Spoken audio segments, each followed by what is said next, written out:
Hi, Liz Ness here. Today I'm going to show you how to take a picture that looks like this and turn it into something that looks like this.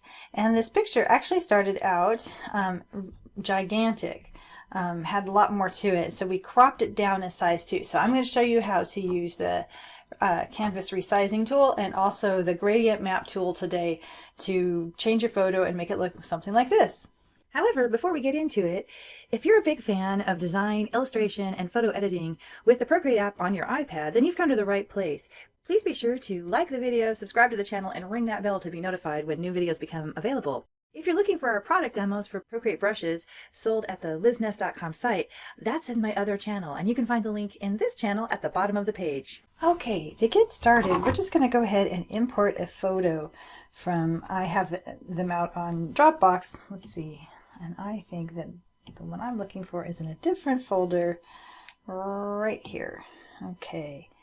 And let's see if I can, oh yes, this one right there. Okay. So I took this a few years back with a modified lens, or not lens, but lens cap over my lens. I actually had a heart, and you can see it just barely right here, a heart shape cut out of the lens cap so that I was creating a heart-shaped bokeh. And of course, because the hole was so tiny, you know, a lot of the photo is in black.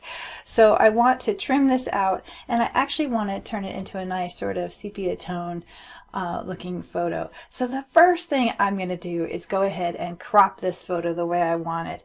And I'm going to do that with resizing the canvas. So I'm going to go over here and tap the wrench and canvas, and we're going to say crop and resize. Okay, so I'm not actually sure how big this will come out in the end, but that is okay. I just know that I want it to be dialed in. Let's see, I want his chin, and I think a little bit of that roundness is probably okay.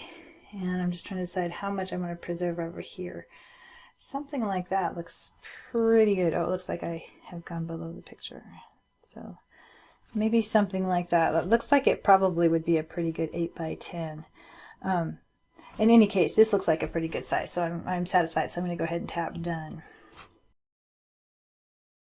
Okay, so the next thing I'm going to do is I'm going to use a gradient map over this, but in case I don't like the changes, I'm just going to go ahead and create a duplicate by sliding gently to the left and tapping duplicate. Or duplicate, whether if it's a noun or a verb. So, okay. All right. So, let's see. Okay, so the next thing I'm going to do is go over to my magic wand here, and I'm going to select gradient map and layer. And so I want to create a new gradient map, and it will give me a nice black and white monochrome canvas now. But I'm going to add a midpoint here, right there, and I'm going to give it a different color. So if you double tap, or just tap on it after you've created it, then you can create a color. So I'm going to go up to orange, and I'm going to take it over to brown.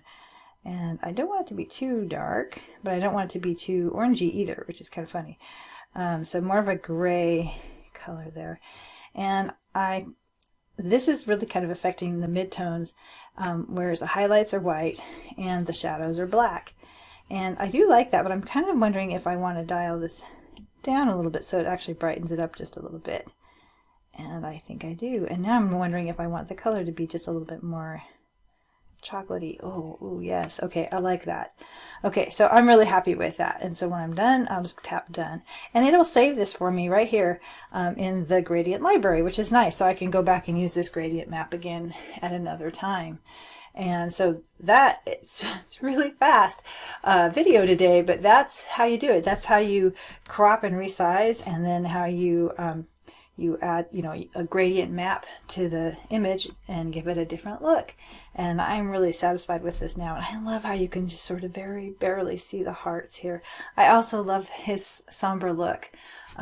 There's a lot going on at this time, and it just feels like it captures a particular moment that is important in our memory. It was just about the time that we decided to take him out of school and homeschool him. So this picture actually triggers me just a little bit, but I also find it really sweet too, because I just love this kid to pieces.